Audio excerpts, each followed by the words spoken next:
Hello and merry meet.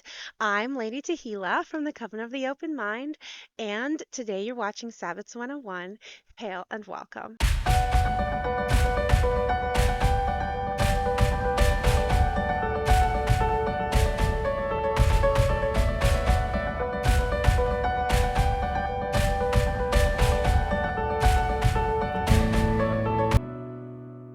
Today we are talking about Astara, the spring equinox, and the day on which we shift from more darkness in a day than light to more light in a day than dark. This is a variable date, but it's always sometime in mid-March.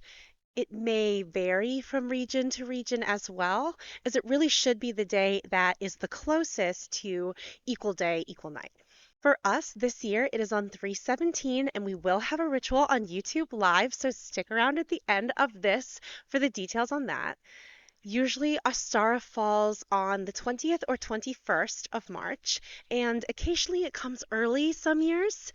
That's why spring is so early this year, so get to your gardens, folks! On the day of Ostara, there's just as much life in the world as death, but the scale is on the tipping point towards life. The god and goddess are said to meet once again as young maiden and warrior guardian, and they begin to fall in love anew. The sweet aroma of their bond can be smelt upon the air as flowers begin to bloom and grow. Hares, turtles, bears, and snakes awaken from their slumber and seek the ambitions of their growling bellies. Birds are nesting, eggs are forthcoming, and that is why eggs are the star of Astara. And why does the bunny leave the eggs? Well, as with all things pagan, transformation is the real event. It is by the transformation from death to life, from brown to green, all around and throughout nature, that people were free of the oppressive winter and their dwindling food supplies.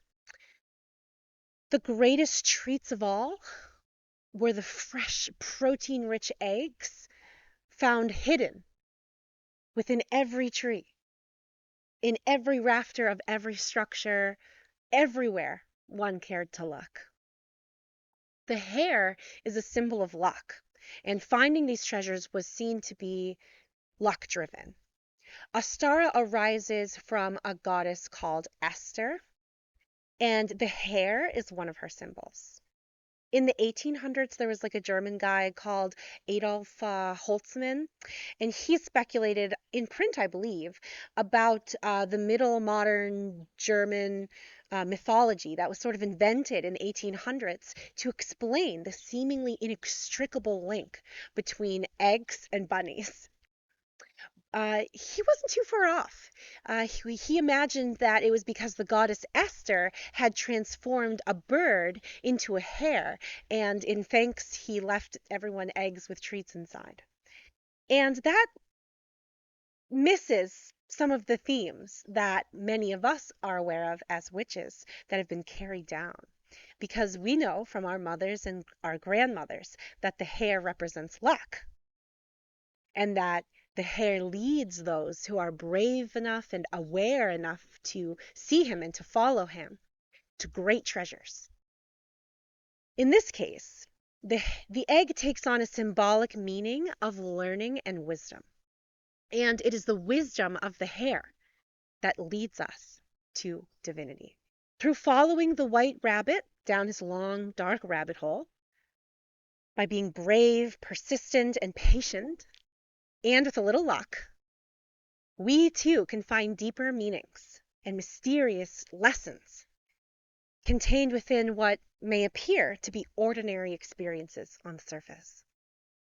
The theme is found echoed in the classic Alice in Wonderland, and it's the real source of the Easter Bunny, the hare who brings us treasure-filled eggs. Some have the bunny leave eggs at Astara, and some wait for Easter for the bunny visit to keep to society's conventions. Either way, everyone ensures that eggs play a very prominent role on the feast table with foods like quiche, eggy pie, egg salads, hard boiled eggs or deviled eggs, cakes, sweets, and challah or eggy breads, fruit preserves that are left over from last year, and other puddings, purees, spices, pickled foods, things that they're using up to clear out the pantry and get ready for the season of growing to come. The garden is in the ground, and this is the last holiday devoid of fresh fruits, veggies, and herbs for the year. Sprouts, seeds, and nuts are common and are often used in salads and other dishes. Tea is common as well, especially mint and lemon, and things which feel fresh, cleansing, and refreshing, and things that open up the palate to the new year. On the altar table, we will find fresh flowers and plants, lemon, mint oil, other fresh scents, sometimes orange. Baskets are often woven this time of year from the last of the wood piles, the bits of remaining string and fibers and small sticks that can be woven into containers to hold the harvest season to come.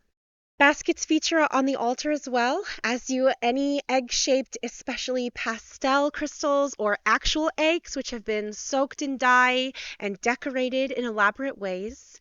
So crafting is a common activity, gardening as well, and so too do people often go hunting for rabbits and hares who reproduce like mad this time of year and are very active.